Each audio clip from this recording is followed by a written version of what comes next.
Launched in 2014, the Mark 7 and 7.5 Golf R has been a resounding success for Volkswagen. In hatchback form alone, it shifted almost 30,000 units, while in 2019, nearly 10% of all Golfs sold were R models. Such numbers will have thrilled the bosses at VW, but the Golf R's success is far greater than mere sales figures on a spreadsheet, more relevant to petrol heads like you and me. In short, it's helped change everything we expect from a performance car. And here's why. Reason number one, it's fast.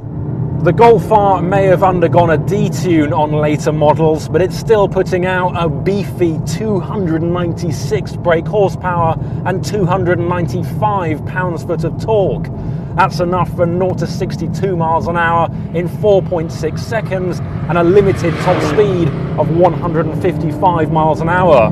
Figures that not so long ago would be troubling a Porsche 911. But it's the way that the Golf R puts its power down that really grabs your attention. The Haldex all-wheel drive system takes every last ounce of oomph and deploys it to the road with zero commotion, regardless of what the road surface underneath is like.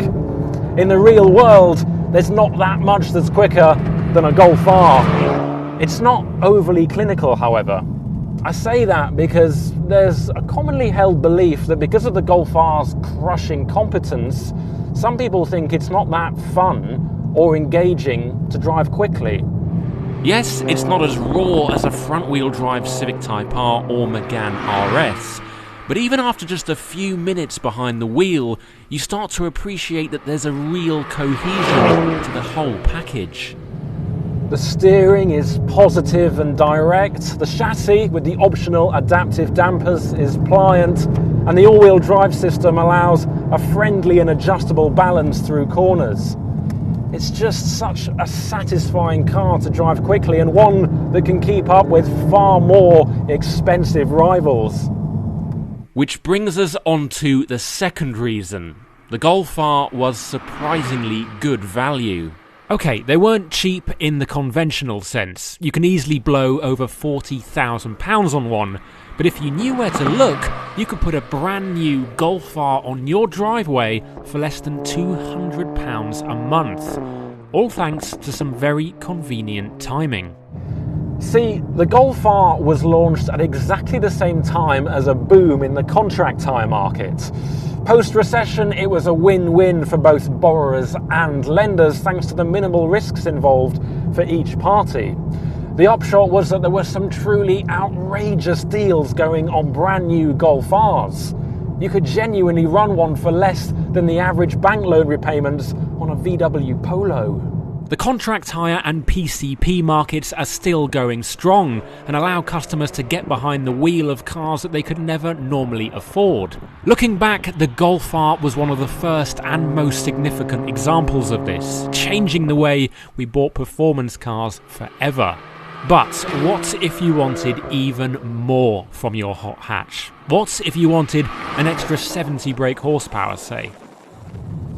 Thanks to the art of remapping, anyone with a Golf R can quickly and cheaply unlock considerable performance gains at little over an hour at a reputable tuner.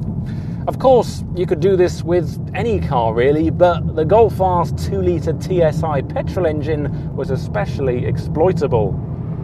Aftermarket tuners Revo specialise in Volkswagen Group vehicles and confirmed that remap packages on the Gen 3 EA888 unit and the Golf R are some of the most popular products. Crediting the quality of the standard engine, they're able to extract gains of up to 74 brake horsepower from a quick £600 Stage 1 remap. No extra parts are required. With this installed, 0 to 60 mile an hour times drop to 3.7 seconds. 3.7 in a Golf. That's faster than a Ferrari F430. And the best bit is that you can do that on the way back from IKEA with a Billy bookcase in the boot. This is already a fast car, but you really don't have to do much or spend much or even know much to make it even quicker. And now, onto the final reason. It's a Golf. The same Golf that's one of the most synonymous, big-selling and downright popular cars on the planet. No other car holds such a universal appeal. It doesn't matter whether you're old, young, male or female, or even whether you care about cars, the Golf is, and always has been, desirable. What this means for the Golf R is that there's not really any compromise involved in using one every day. The all-wheel drive monsters of yesteryear, like the Mitsubishi Evo and the Subaru Impreza, were brilliant performance machines, but anyone who owned one will tell you that they weren't the easiest things to live with.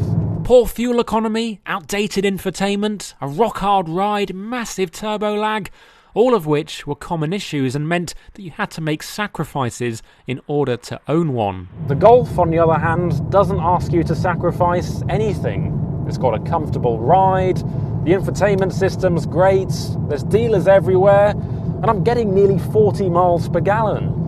Die-hard petrol heads may weep at such logic, but for the majority, the Golf R allows you to have your cake and eat it. What this Golf R has done is bring the performance car beyond the world of the enthusiast. It's helped make it normal and in some ways even expected. Hitting 60 miles an hour in less than 5 seconds is no longer that exceptional or rare. You could see that as a negative, as a watering down of our beloved speed machines. But look at the bigger picture. Cars like the R, the Cupra, the A45, the S3, they've simply raised the bar of what's normal and readily available. To stand out now, performance cars have to be better than they ever have done. And much of that is down to this, the Golf R.